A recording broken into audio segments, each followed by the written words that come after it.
Poly TV. Assalamualaikum and good evening. I'm Fatin, bringing you live to Gigih Niaga EnterPrise in Tanjung Malim, Perak.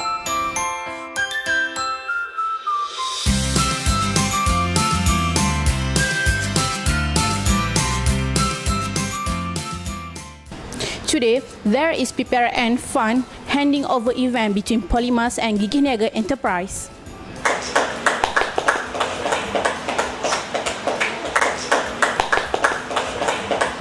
With me is Mr. Faizal Ahmad, who lead this project team. Mr. Faizal, how many person involved in this project? Six lecturers were directly involved in this project. They are from mechanical and mathematics science departments, and one of lecturer from information technology department was indirectly involved in building the interfacing software for this project. Where is this project built and how long does it take? In developing the system, we use POLIMAS and Gigih Niaga facilities, and it takes 6 months. Mr. Faizal, how about the cost? The cost of this project is about RM 16,000. That's all. And now, with me is Mr. Tamizi, a manager of Gigih Niaga EnterPrise.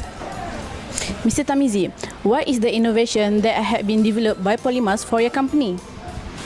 Alright, as for now, our company with POLIMAS already developed a new telemetry system to recall and to detect all those kind of error regarding with this vending machine to the office to reduce the downtime.